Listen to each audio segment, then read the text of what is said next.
భారతదేశపు మహాగ్రంథాలు కావ్యాల సంపూర్ణ సంకలనం. సబ్స్క్రైబ్ చేయండి తిలక్. ఇక మేము ఈ అమృత కలశమును విడవము.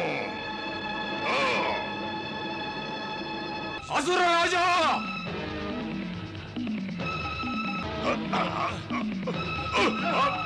మాకు అమృతము లభించినది, మాకు అమృతము లభించినది. హే దేవరాజా, అసురులు అధిగమించడంతో అనర్థము జరిగిపోవును, అమృతము లభించదు. అసురులు అమరులైనచో మనమంతరము సంహరించబడదము. అసురులు అమరులైనచో మనకు రక్షణ లేకుండా పోవును, మనం అమృతమును తస్కరించవలెను. ఆక్రమించండి, ఆక్రమించండి.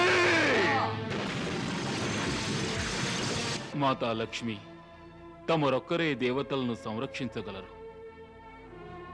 మేము తమరిని శరణి వేడి వచ్చితే మహాలక్ష్మి మాత.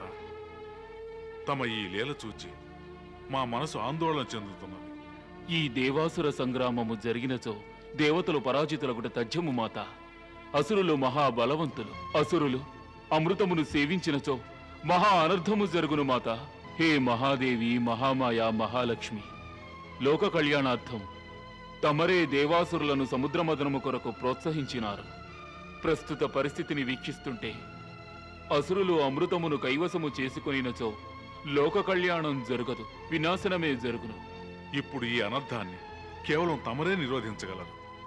దేవి, యోచనకు కారణం సృష్టి కళ్యాణార్థము సముద్ర మథనము ప్రారంభమైనది.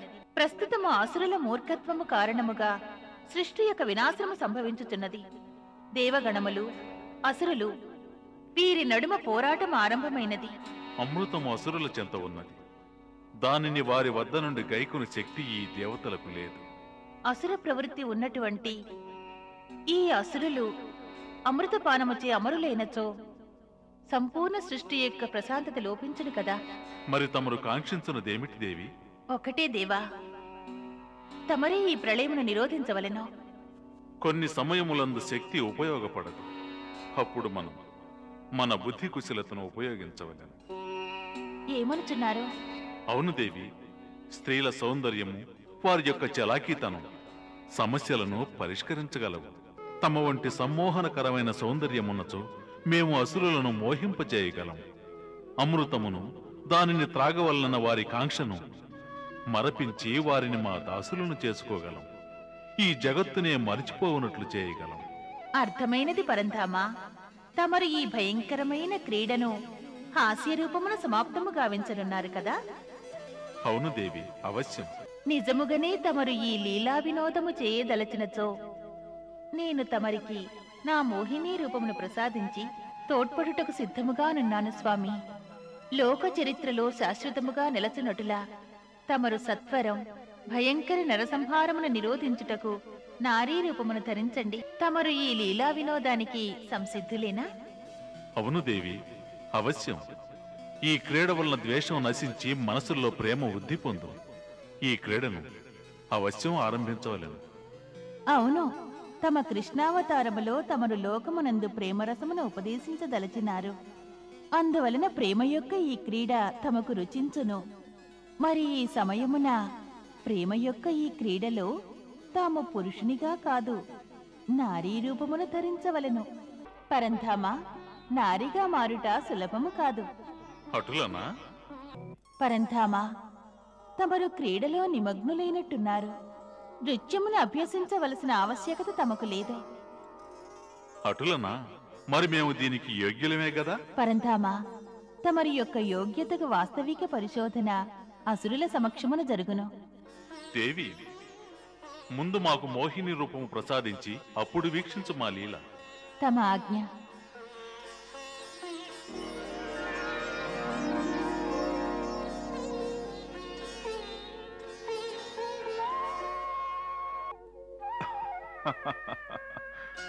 ఈ రూపములో తమకెటులున్నదో వచించండి స్వామి.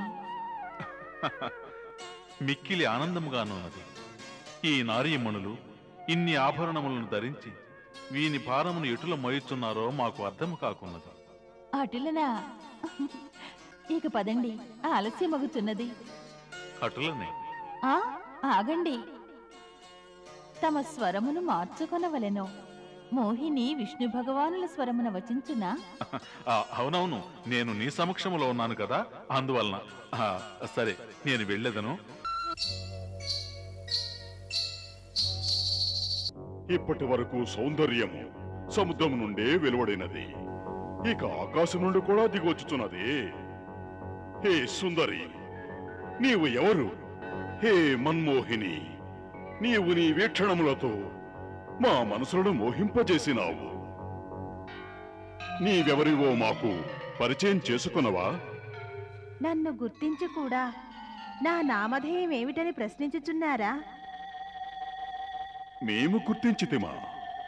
అవును అసురరాజా, అందులకే కదా తమరు నన్ను మన్మోహిని అని వచించినారు. మన్మోహినిని. అసురేశ్వర, ఆమెను ప్రశ్నించండి. ఆమె మన వెంట అసురలోకం వచ్చునా అని. తమరు నన్ను తీసుకొని వెళ్ళినచో నేను అవశ్యము వచ్చెదను. అప్పుడు పురుషార్థమునకు సౌందర్యమునకు సంగమము జరుగును. నాకు ఈ సంగమము యొక్క సంభావన గోచరించుటలేదు అసురరాజా. ఎందులకు సుందరి? ఎందుకంటే ఇచ్చట దేవాసుర సంగ్రామము జరుగుతున్నది.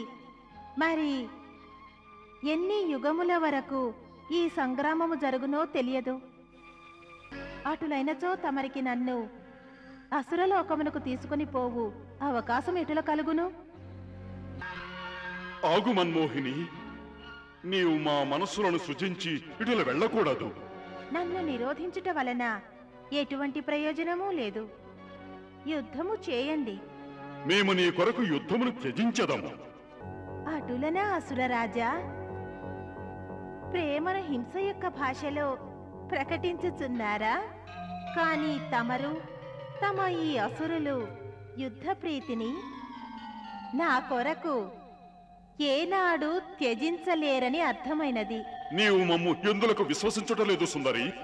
ఎందుకంటే తమరందరూ ఈ తుచ్చ అమృత కలసము కొరకు మీ రక్తమును ప్రవహింపచేయుచున్నారు. మీకు నా విలువ ఏమి తెలియను? నీవు సౌందర్యము యవ్వనము అనడి అమృత రసములతో నిండిన స్వర్ణ కలశము. దానిని పొందుటకు మేము ఏమి చేయుటకైనను సిద్ధమే. నీ సమక్షములో అమృత కలశం యొక్క మూల్యమెంత? అటులనా? తమరు నాపై ఇంత మోహితులైనచో, మరియు తమరు నన్ను ఇంతగా ప్రేమించుచున్నచో, ఇప్పటి వరకు ఇంతటి ఘాతుక కరవాలములను తమ హస్తములలో ఎందులకు ఉంచుకొనినారు రాజా? నీకు కరవాలములు, శస్త్రములు, యుద్ధమని ఇంతటి ద్వేషమున్నచు మాతో సహా సమస్త అసురులు శస్త్రములు త్యజించెదరు. ఏ అమృతము కొరకు తమరు యుద్ధము చేయుచున్నారో ఆ అమృతమును దేవతలకు కూడా పంచిపెట్టుము. నాకు తెలియను, తమరికి నా ఇచ్చ కంటే ఈ అమృతమే ప్రియమైనదని. అటులనే తమరికి నాకంటే ఈ అమృతము ప్రియమైనచో దీనినే ఉంచుకొనుము. మరి నన్ను వెళ్ళనివ్వండి. వలదు, మేము ఈ తుచ్చమైన అమృతము కొరకు నిన్ను కోల్పోము. తమరు నన్ను తమ వెంట తమ లోకమునకు తీసుకువెళ్ళదలిచినచో ఆ అమృత కలసమును నాకివ్వండి. నేను నా స్వహస్తములతో దేవతలకు అసురులకు పంచెదను. అందువలన జగడమునకు అవకాశమే ఉండదు. ఈ సుందరి ఆకాశం నుండి దిగివచ్చి మనల్ని మోహితులను గావించినది. ఆమె ఎవరో కూడా తెలియదు. మరి తమరే విధంగా ఆమెను విశ్వసించుతున్నారు? ప్రేలాపన చాలించు రాహు. నా మాట వినండి అసురేశ్వర. నీ నాలుకను 1000 చీలికలు చేస్తాను. హే మన్మోహిని, ఇక ఎటువంటి వాదన లేదు. ఇక మా అందరికీ అమృతపానము చేయించుము. నా వలన ఏదైనా అపరాధము జరిగినచో నన్ను క్షమించండి అసురరాజా. ఇక నీవు మమ్ము బంధించినను మేము నిన్ను ఏమియూ అనము. నీ ప్రాణములు ఇకపై మా ప్రాణముల కంటే ప్రియమైనవి. నా హస్తములతో ఎవరికైనా నువ్వు తక్కువ లేక అధికముగా అమృతం లభించినచో విమర్శించము.